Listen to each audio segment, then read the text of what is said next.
Ci ha dato l'idea il nostro Fabian di fare una bella pillolina su quello che ci ha detto Francesco. Dite un commento, Fabian.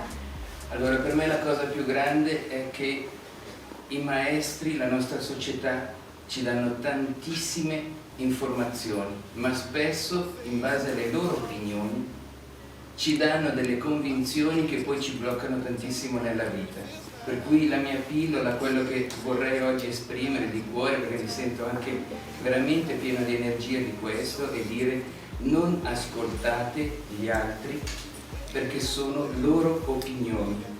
Quando vi devastano. Soprattutto quando vi devastano. Perché l'uomo non è manipolabile, ma è molto influenzabile. Perché? Perché in pratica quando chiede un aiuto è qualcuno che si fida, ma è sempre una sua opinione, per cui prima di prenderla per vera, valutate e chiedete altrove. Questa è soprattutto la cosa per me fondamentale, perché mi ha aiutato tantissimo nella mia vita e da lì ha cambiato tutto quello che dico. Infatti ricordate il video, quello della ricerca della felicità, che c'è il bambino che gioca a basket e il papà gli dice: no, ma non sarai mai bravo, sarai un po' come me. Il bambino tutto triste prende la palla, la mette nel sacchetto e il papà capisce e dice: no, non permettere a nessuno di dirti quello che poi non puoi fare.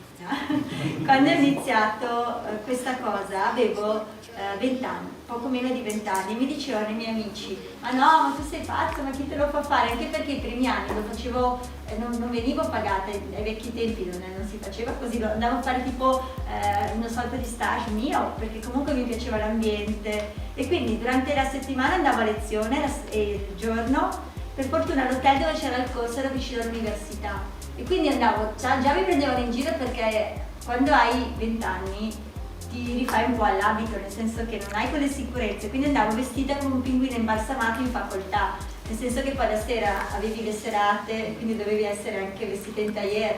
La vedete, una ventenne vestita in tailleur, mi prendevano già in giro lì. Poi io esco da un paesino di 1800 anime. E quando sono tornata dopo il corso di memoria, tutta entusiasta, dai, vi faccio vedere cosa so fare, i miei amici mi prendevano in giro. La cosa bella è che dopo 20 anni, è stato l'ultimo mio amico, dopo 20 anni, che è il compagno della mia più cara amica, è venuto a farsi il corso. Negli anni tutti coloro che mi deridevano sono arrivati e coloro che mi dicevano: ah, ti fai sfruttare, sei impazzita, chi te lo fa fare? Non ti parlo neanche, chi te lo fa fare? Ma scusa, lavori la sera, i weekend, di giorno studi, chi te lo fa fare? Adesso quando torno nel paesino mi dicono: ah, sei fortunata tu. Che fortuna che hai nella vita. Sei fortunata, hai trovato un lavoro fortunato, sì. Ti ricordi che 20 anni fa mi dicessi ero impazzita?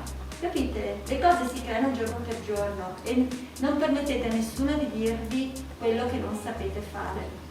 E quindi, Francesco, cioè, tu usa come ancora positiva il fatto che hai avuto difficoltà e le hai superate, perché come hai superato quelle difficoltà che secondo tanti non riuscivi a superare, tante altre che sono impossibili cominciano a essere. Poi anch'io con la matematica non sarò mai una cima.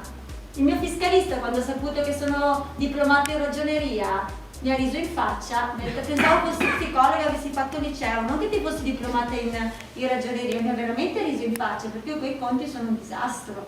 Però ognuno ha le sue attitudini.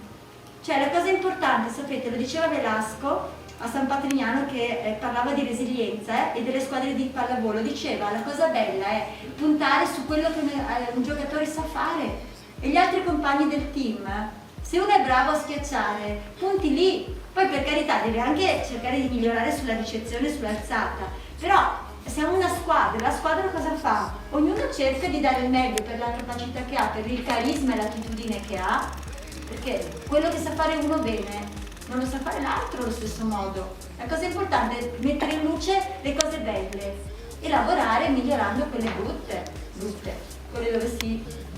Questo è il messaggio. Grazie.